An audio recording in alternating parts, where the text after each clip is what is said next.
नमस्कार, मकर राशि astrology channel पर आप सभी का बहुत बहुत स्वागत है। आज हम बात करने वाले हैं 17 और 18 सितंबर 2025 के दैनिक राशिफल के बारे में।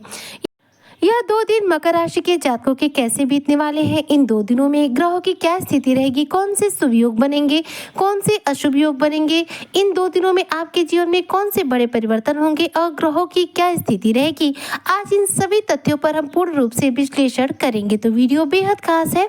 जो भी मकर राशि के जातक है, वीडियो को बिल्कुल भी स्किप मत कीजिएगा, वीडियो को फुल वॉच जरूर कीजिएगा। तो चलिए शुरू करते हैं आज की चर्चा। सबसे पहले बात करते हैं 17 सितंबर 2025 के बारे में। तो देखिए 17 सितंबर 2025 दिन जो है बुधवार का रहेगा।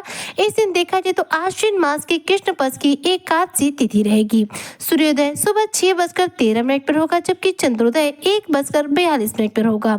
सूर्य इस दौरान कन्या राशि में रहेंगे और देखा जाए तो चंद्रमा वह रहेंगे कर्क राशि में।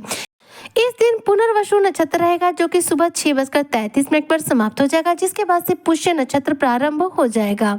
इस दिन देखा जाए तो कृष्ण पक्ष की एकादशी तिथि पूरे ही दिन बनी रहेगी। रात में जाकर के 11:41 पर एकादशी तिथि समाप्त होगी, जिसके बाद से कृष्ण पक्ष की द्वादशी तिथि प्रारंभ हो जाएगी।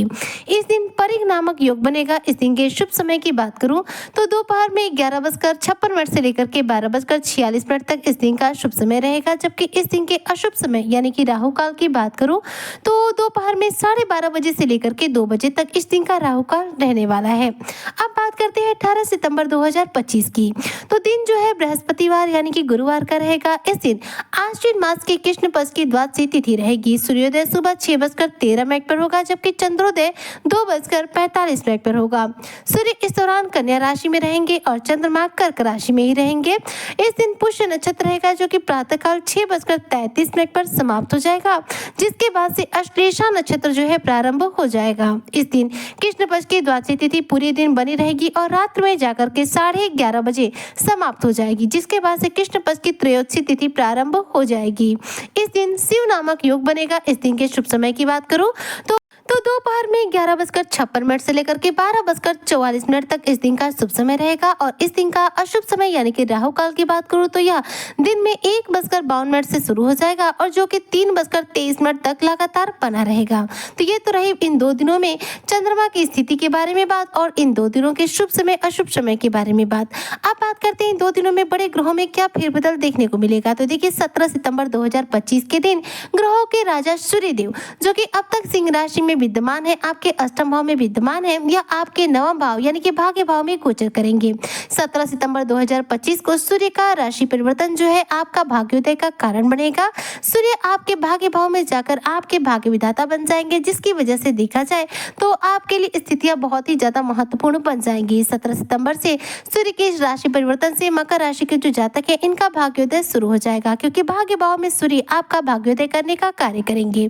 वहीं पर 18 सितंबर 2025 की यदि मैं बात करूं तो देखिए 18 सितंबर में किसी भी ग्रह का कोई राशि परिवर्तन या नक्षत्र परिवर्तन आपको देखने को नहीं मिलेगा।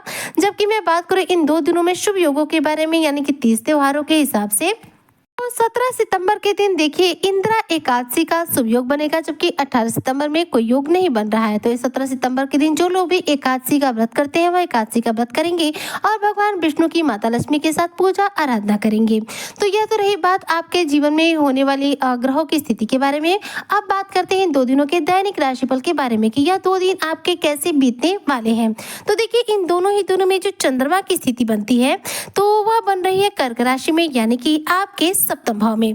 देखिए चंद्रमा सप्तम भाव में रहेंगे यानी आपके वैवाहिक सुखों के भाव में रहेंगे, जिसकी वजह से कहीं ना कहीं वैवाहिक जीवन आपका काफी उत्तम रहेगा।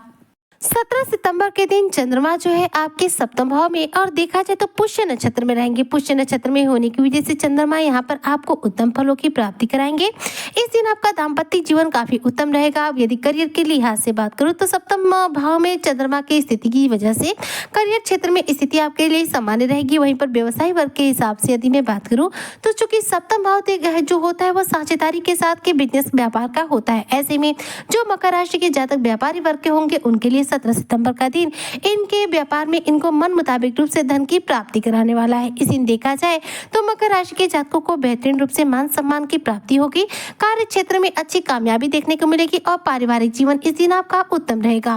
इस दिन देखा जाए तो मानसिक तौर पर चंद्रमा आपको बिल्कुल भी परेशान नहीं करेंगे। चंद्रमा यहाँ पर मानसिक तौर पर आपको बहुत प्रसन्न रखेंगे, क्योंकि चंद्रमा की स्थिति आपके सप्तम भाव में काफी उच्च की रहेगी, जिसकी वजह से ये यहाँ पर आपको सर्वोत्तम फलों की प्राप्ति करा पाएंगे।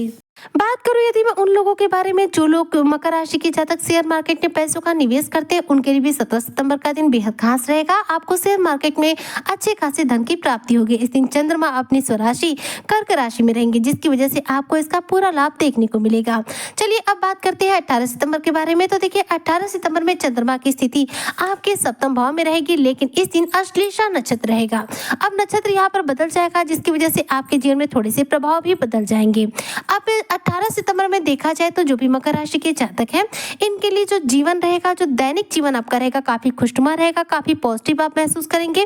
कार्य क्षेत्र में पूरी एनर्जी के साथ कार्य करेंगे। कार्य क्षेत्र में आपको अच्छी तरक्की देखने को मिलेगी। बिजनेस व्यापार के मुताबिक से यदि मैं बात करूं तो 18 सितंबर का दिन आपके बिजनेस व्यापार में मन मुताबिक रूप से धन की प्राप्ति कराने वाला है।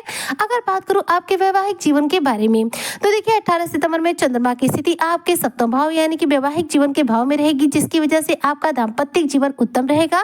प्रेम संबंध मधुर होंगे, दाम्पत्य जीवन में खुशियां रहेंगी। आप अपने जीवन साथी के साथ कहीं घूमने फिरने की योजना बना सकते हैं। इस दिन देखा जाए तो मकर राशि के जो जातक है अपने किसी नए कार्य की शुरुआत भी कर सकते हैं। इस दिन आपको अच्छे खासे मान सम्मान की प्राप्ति होगी। नए कार्यों की शुरुआत के लिए भी यह दिन काफी उत्तम रहने वाला है। यह जो दिन है मकर राशि के जो जातक हैं, इनके लिए पारिवारिक जीवन के हिसाब से भी काफी सकारात्मक प्रभाव लेकर आ रहा है। साथ ही यदि आप मकर राशि के जातक स्टूडेंट वर्ग से हैं, तो देखिए 17-18 दोनों ही तारीखों में चंद्रमा की स्थिति सप्तम भाव में होने की वजह से आपके प्रतियोगी परीक्षाओं में आपको अपने मन मुताबिक परिणामों की प्राप्ति होगी, यानी कि आपके लिए प्रतियोगी परीक्षा में आप अपने यहाँ पर बेहतरीन सफलता अर्जित कर पाएंगे। शेयर मार्केट के हिसाब से बात करूँ तो 18 सितंबर 2025 का दिन भी आपके लिए सकारात्मक रहेगा। इस दिन भी आप शेयर मार्केट में अच्छे खासे धन का निवेश कर सकते हैं और अच्छे खासे धन की प्राप्ति कर सकते हैं। इन दोनों ही दिनों में किसी भी प्रकार का आपको स्वास्थ्य संबंधी समस्या देखने को नहीं मिलेगा। इन 2 दिनों में आपकी मानसिक स्थिति बहुत ज्यादा मजबूत रहेगी। इन 2 दिनों में देखा जाए तो किसी भी ग्रह की वजह से आपको कोई नेगेटिव प्रभाव देखने को नहीं मिलेगा। हालांकि 17 तारीख में ही सूर्य की राशि परिवर्तन करने से यह दोनों ही दिन कहीं ना कहीं सूर्य के द्वारा आपके जीवन में लाभान्वित आपको कराएंगे, जो कि आपके बिजनेस व्यापार में और कार्य क्षेत्र में आपको अच्छे खासे धन की प्राप्ति कराएंगे। ऐसे में ये कह सकते हैं कि मकर राशि के सभी जातकों के लिए 17 और 18 सितंबर 2025 का जो दिन है उत्तम बीतेगा और इन 2 दिनों में आपके जीवन में आपको अच्छी सफलता अर्जित होगी। तो उम्मीद करती हूँ कि जो भी मकर राशि के जातक हैं, उनका 17 और 18 सितंबर 2025 का दिन शानदार बीतेगा। इन दोनों ही दिनों में आपके कार्य क्षेत्र में आपको मन मुताबिक रूप से धन की और सफलता की प्राप्ति होगी। इन दोनों दिनों को और भी ज्यादा उत्तम बनाने के लिए भगवान सूर्य को रोजाना जल दें, यानी कि प्रातःकाल उगते हुए सूर्य को जल दें और सूर्य के बीज मंत्रों का जप करें। इससे आपको इन दोनों ही दिनों में आपके सभी कार्यों में बेहतरीन सफलता अर्जित होगी। उम्मीद करती हूँ कि आपका दिन शानदार बीतेगा। इसी कामना के साथ मैं आज का वीडियो को यहीं पर करती हूँ समाप्त। मिलती हूँ नेक्स्ट वीडियो में, तब तक के लिए जय शनिदेव।